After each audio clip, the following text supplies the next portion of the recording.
Saluduhan ta kining usa ka batan-on sa Lala, Lanao del Norte nga wala nasilaw sa dakung salapi nga nakita, luyo pa man sa ilang kapobrehon. Ato siyang ilailahon, pinaagi nining report. Siya si Leo Pusadas, usa ka helper sa usa ka tindahan ug nagpuyo. Dinhi sa usa ka payag tunga-tunga sa basakan. Giilang yang kaayo, human wala kini nagduha-duha nga iuli ang nakitang salapi nga 27,000 pesos. Passbook ug ATM cards. Ako nga mauli lang dito eh. Siyempre sakit mo biya kasi piling mawad ang kwarta. Nya nanginahanglan pod. Ang maumbutang kipanag-iyahan sa magtiayong sila Felmore ug Cherry Montemor.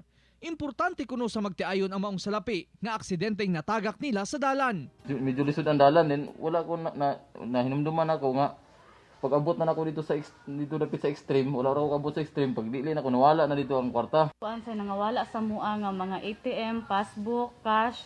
Importante jud kay siya sa amo kay sa amo ang kami na dito amo ang savings sa amo ang among anak. Tapos napo dito among ilog bayad sa amo ang car.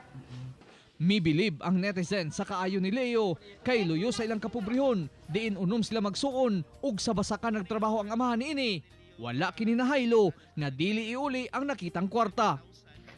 Proud kay ko nga yung giulay ang uban gali nang gisayangan niya. Sana ko ano na prinsipyo nimo. Ara po na nimo. Kung sa imo ha maora pa ko ah. Tungod sa gibuhat sa batan-on, daghan ang mibilib ug mipaabot og tabang kanila sama sa grocery items, cellphone, college scholarship ug labaw sa tanan. Ang gipanghandoy niining magkakuryente na sila human nga dunay mi sponsor. Gipamatud-an ni Leo nga dili rason ang kapobrehon aron masilaw sa salapi ingon man sa pagbuhat og maayo. Hatagan gayud ka og indulhensiya gikan sa labawng makagagahom. Ako si Real Soroche para sa One Mindanao.